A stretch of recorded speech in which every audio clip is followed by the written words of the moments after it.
Vamos lá, pessoal. Segunda parte do curso de Fireworks. Agora a gente vai falar da aba Edit, tá bom? Da aba View. Bom, na aba Editor a gente tem a área de undo, e que é undo quando a gente dá um Ctrl Z, né? E Ctrl Y, para quem já tem conhecimento básico aí, tá bom? Insert, Pinned in Place, para pesquisar e recopiar algum arquivo ou alguma seleção, tá bom? E temos todas aquelas opções de recortar, copiar, colar, etc. Todas as opções de copiar uma máscara que a gente tem na maioria dos programas aí, dos editores. A gente aí, no decorrer do curso, a gente vai falar de cada uma, tá bom? Detalhadamente. É por isso que eu vou fazer aulas curtas, né? Para não ficar muito extenso. E a gente vai detalhar cada recurso desse software, que é o Fireworks, tá bom? Vamos lá. Na aba View a gente tem o zoom, né, para aumentar o zoom, para diminuir o zoom. Essa aba aqui é por porcentagem o zoom, mas é a mesma coisa. E outra aba importante, ou melhor, outra opção importante são as grades, né?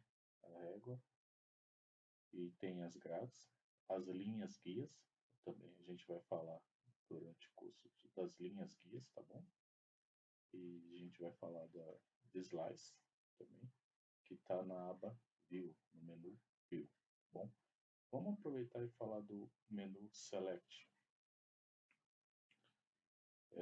No menu Select a gente tem a opção selecionar todos, desselecionar, superselecionar, subselecionar, selecionar similar e assim por diante, tá bom?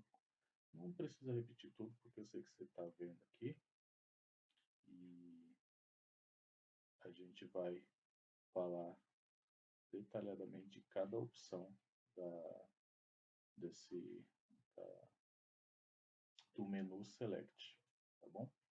E vamos aproveitar, vamos ver se dá para falar do Modify. O Modify é um dos menus que você mais vai usar durante o Fireworks, quando você estiver utilizando o Fireworks. Ele tem o Canvas, onde você pode modificar o tamanho da imagem, o palco da imagem, né, a cor, rotacionar a imagem 80 graus, rotacionar 90 graus e rotacionar 90 graus invertido, tá bom? O menu animação, símbolos, onde você vai trabalhar com símbolos. Também pode criar pop-up menu no Fireworks, né? Aqui no Photoshop você não consegue fazer, por isso que eu digo que o Fireworks ele é mais voltado para desenvolvimento de websites, que ele tem várias opções aí, vários recursos avançados aí para o desenvolvimento do layout de sites, tá bom? Tem o menu Transform, Arranjo, tá bom? Para você jogar uma imagem para frente ou para trás da outra e assim sucessivamente, tá bom? Alinhamento, aqui é para combinar os pets, a gente vai falar disso futuramente, tá bom? Obrigado, até mais.